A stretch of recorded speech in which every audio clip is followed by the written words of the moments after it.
Hello, and welcome to Real Estate in a Minute. I'm George Mueller with Century 21 SGR. Today's topic, the weekly market snapshot from MRED. Before I dive in, could a buyer's market be emerging? Stats may be leaning that way. You'll see as I go through this. As you can see, residential closed listings saw a 3% dip compared to last week, while outpacing last year's pandemic numbers by 29%.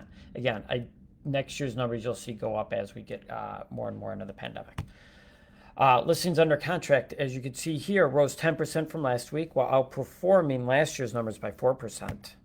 Here's a good stat that maybe a buyer's market's emerging. New residential listings rose to their highest numbers so far this year. According to MRED's weekly market snapshot, data here shows that there were 8,261 new listings for the week of June 7th to the 14th, an increase from 8,119 last week, and a modest annual increase of 256 units. So again, keep an eye on this for buyer's market emerging.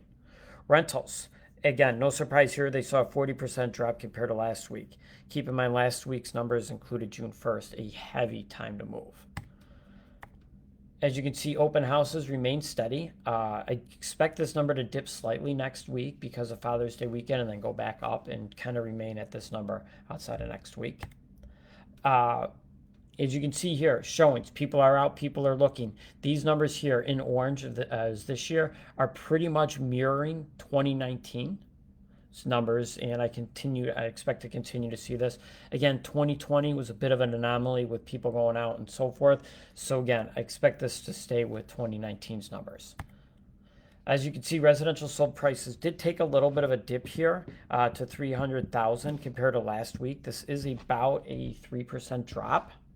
But don't be alarmed by this. Last week's numbers at 310 was extremely high. But it is 19% higher than it was last year at this time. Rental prices, so a modest $50 jump compared to last week's numbers and are steady, about up $25 from last week's numbers, or last year's numbers. So again, good indicators here with the rental market. Overall indicators suggest we're still in a seller's market with median home prices and listings under contract.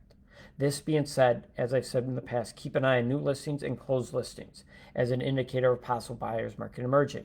If you're looking to buy or sell, now still is a fantastic time to do both. Buy inside interest rates for 30-year fixed or under 2.8.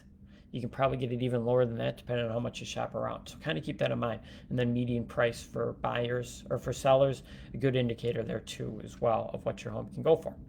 And that's Real Estate in a Minute. Please feel free to reach out with any questions.